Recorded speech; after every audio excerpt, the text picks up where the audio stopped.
بسم اللہ الرحمن الرحیم۔ آج کی video Karachi air traffic control کی انیشیٹ کی ہوئی سرچ اینڈ ریسکیو ایفرٹس کے بارے میں ہے، جس کے نتیجے میں درجنوں افراد کو سمندر میں ڈوبنے سے بچا لیا گیا۔ گپ اندھیری رات میں ایک شپ جس پر کئی درجن افراد سوار تھے، کراچی سے 70 میل مشرق میں سمندر کے کنارے چٹانوں کے ساتھ ٹکرا کر ڈیمیج ہو گیا اور آہستہ آہستہ ڈوبنا شروع ہو گیا۔ لکیلی اس جگہ کے اوپر سے ایک انٹرنیشنل ایئر ٹریفک کا روٹ گزرتا تھا اور کئی فلائٹس اس جگہ سے گزر رہی تھیں۔ آج کی اس تھرلنگ ویڈیو میں آپ کو یہ واقعہ جو میری Karachi airport per air traffic control میں ایک نائٹ ڈیوٹی کے دوران پیش آیا، اس کی تفصیل سناؤں گا کہ کس طرح اس جگہ کے اوپر سے گزرنے والے ہوائی جہازوں نے اس ڈوبتے ہوئے بحری جہاز سے آنے والے ایمرجنسی سگنلز کو ریسیو کیا اور کراچی ایئر ٹریفک کنٹرول کو اس کے بارے میں بتایا۔ پھر کراچی ایئر ٹریفک کنٹرول نے کس طرح اس جگہ پر خطرے سے دوچار لوگوں کی زندگیاں بچانے کے لیے کوشش کی۔ اس رات میں کراچی ایریا کنٹرول سینٹر میں ایسٹ سیکٹر میں ڈیوٹی ریڈار کنٹرولر تھا۔ مغربی ممالک اور گلف کنٹری سے آنے والے ٹرانزٹ ٹریفک جو ایسٹ کے ممالک انڈیا، سنگاپور، بینکاک وغیرہ کی طرف جاتی ہیں، کراچی ریڈار ایسٹ کے رابطے میں اور کنٹرول میں ہوتی ہیں۔ یہ فلائٹس ساحل سمندر کے اوپر سے گزرنے والے روٹ کو استعمال کرتی ہیں۔ اس وقت رات تقریباً 3:30 بجے برٹش ایئر ویز کی ایک فلائٹ جو میرے کنٹرول میں تھی، جب 70 nautical miles east of Karachi پہنچی تو پائلٹ نے مجھے بتایا کہ اس جگہ اسے ایمرجنسی لوکیٹر بیکن کے سگنلز ریسیو ہو رہے ہیں۔ یہ آلہ ایئر کرافٹس، شپس، بوٹس اور گراؤنڈ وہیکلز میں لگایا جاتا ہے کہ ایمرجنسی کی صورت میں ڈسٹریس سگنلز ٹرانسمٹ کر سکے، جو رینج سے گزرنے والے ہوائی جہاز یا search and rescue satellites pick کر سکتے ہیں، اور ان کی اس اطلاع پر search and rescue mission launch کر دیا جاتا ہے۔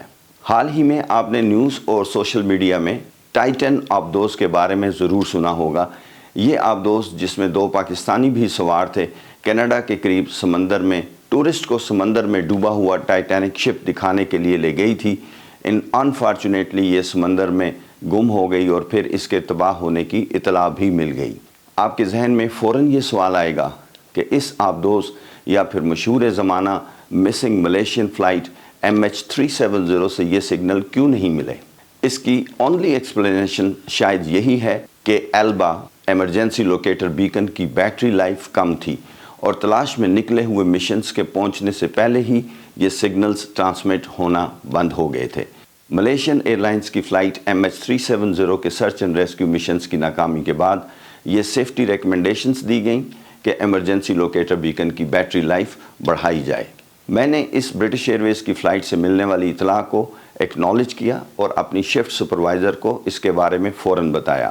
برٹش ایئر ویز کی فلائٹ کے پیچھے آنے والی فلائٹس کو میں نے یہ آبزرویشن پاس کی اور ان کی آبزرویشن بھی ریکویسٹ کی۔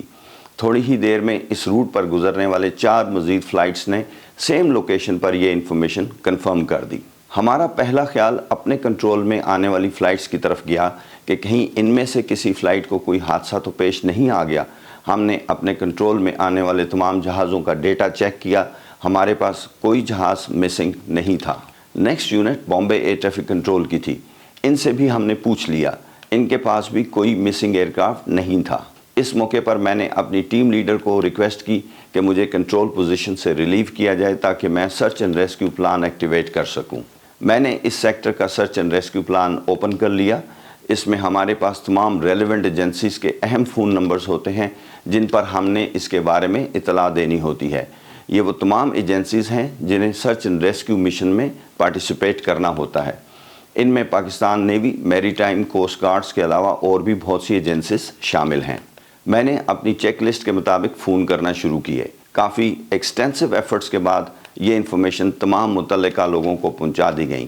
اس تمام کوارڈینیشن کا مکمل ریکارڈ لاگ بک میں انٹر کیا گیا۔ اس ساری کارروائی میں صبح کے 8 بج گئے اور ہماری ریلیور شفٹ کے کنٹرولرز آ گئے۔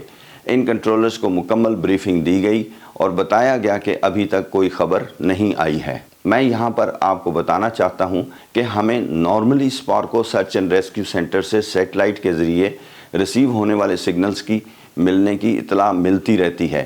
ان میں سے اکثر سگنلز کی لوکیشن گڈانی شپ بریکنگ یارڈ ہوتا ہے، جو وہاں لائے گئے شپس یا بوٹس میں لگے ہوئے کسی بیکن کی ہوتی ہے، یا پھر گراؤنڈ پر کھڑے ہوئے کسی جہاز سے ایکسیڈنٹلی آن ہونے والے بیکن کی ہوتی ہے۔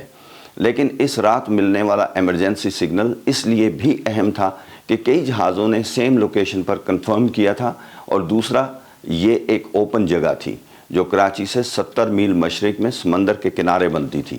بہرحال میں ڈیوٹی ختم کر کے گھر پہنچ گیا اور ناشتہ کرنے کے بعد سو گیا۔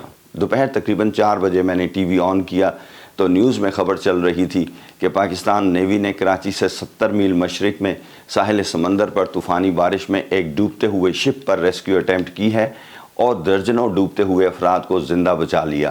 الحمدللہ، یہ خبر دیکھ کر میں نے اللہ تعالیٰ کا شکر ادا کیا کہ ہماری شروع کی ہوئی کوششیں رنگ لائیں اور اتنی بڑی سرچ اینڈ ریسکیو اٹیمپٹ کامیاب ہوئی۔